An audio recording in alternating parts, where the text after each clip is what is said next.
네, 코인키스 스튜디오입니다. 기사를 봤더니 뭐 이더리움 사망설 뭐 이런 게 사망설이 아니라 사망 뭐 이런 게 있더라고요.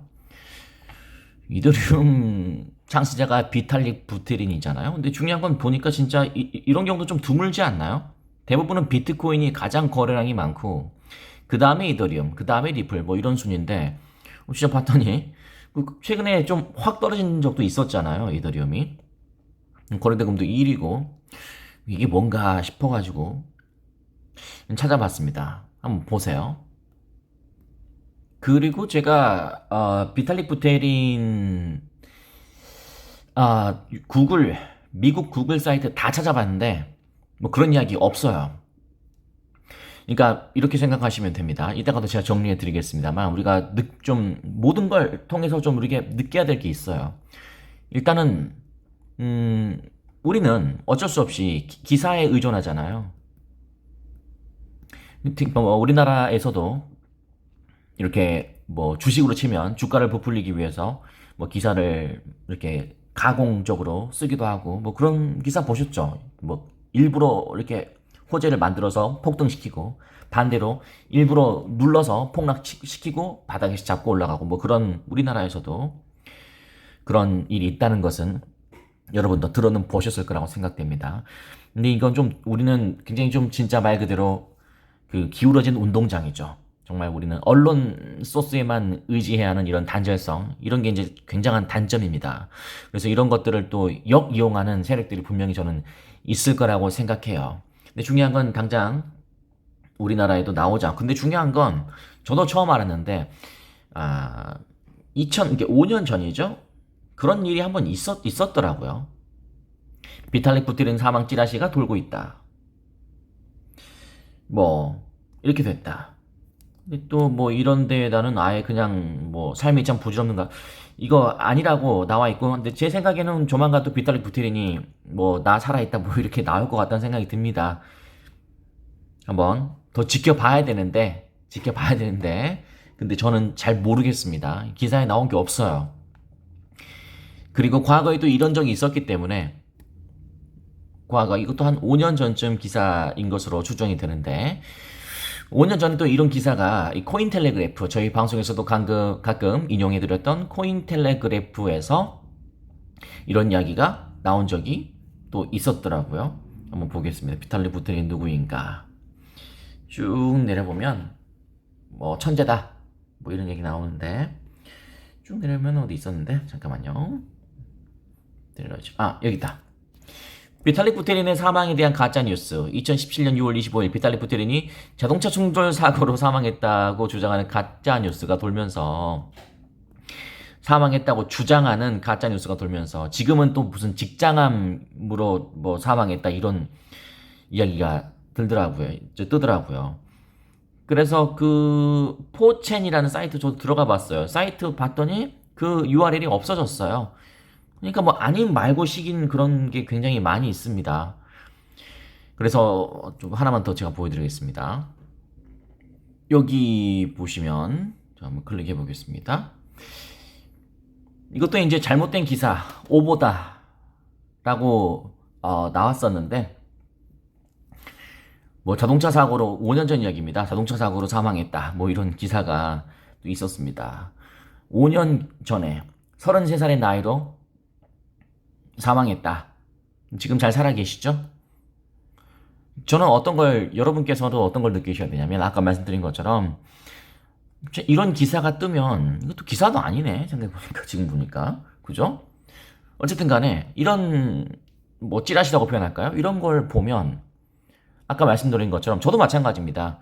암호화폐 투자를 하면서, 저도 해외 언론을 통한 정보를 입수를 하고 여러분께 전달해드리고 이렇게 하잖아요. 근데 해외 정보도 말 그대로 그냥 언론사일 뿐이잖아요. 정보, 뉴스, 기사일 뿐입니다. 그렇기 때문에 굉장히 단절성이 좀 그 암호화폐 투자에 있어서 가장 큰 단점이 아닐까라는 생각이 들어요.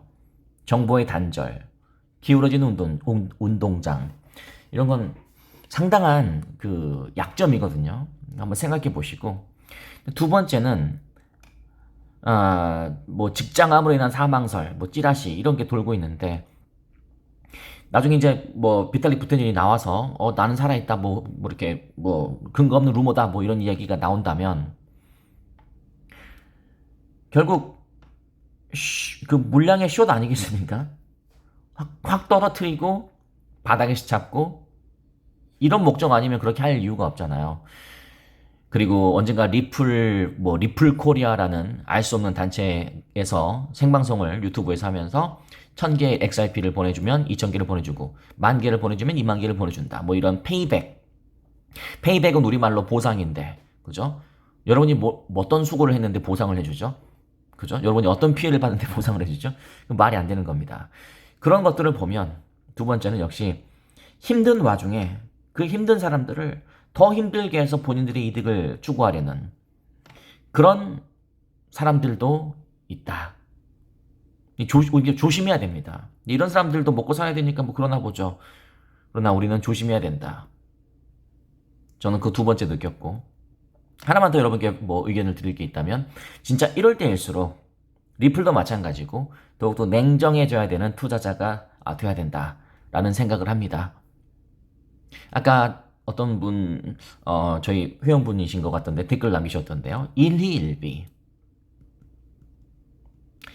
뭐 제가 또 이런 말씀 드린다고 해서 여러분 리플을 홀딩을 하든 뭐 매도를 하든 저하고는 상관이 없잖아요. 그죠?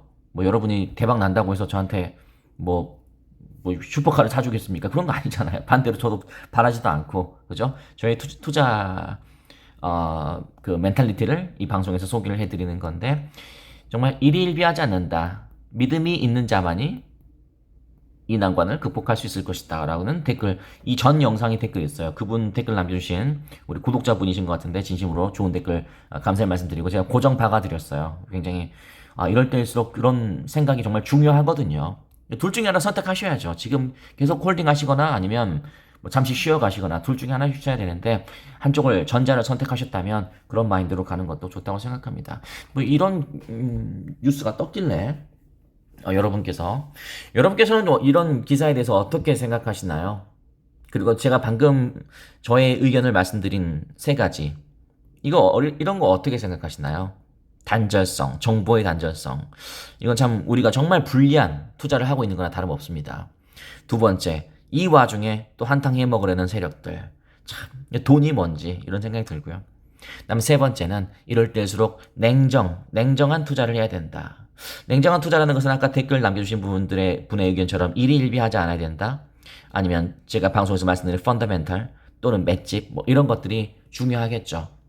지금 리플을 포함한 전반적인 암호화폐가 그 CPI 소비자 물가지수 빔을 맞고 전반적으로 또 내려오고 있는 그런 입장이고, 6월, 7월 또 계속 이렇게 힘든 그런 느낌으로 갈 것 같은 뉴스들이 많이 나오고 있는데, 이런 것들이 또 어떤 가격 흐름으로 연결될지, 그리고 또 어디에서 또 어떤 반전이 또 생길지, 이런 것들을 관전 포인트로 보면서 여러분 또 투자를 즐기시면 되겠습니다. 구독과 좋아요 눌러주시면 감사하겠습니다.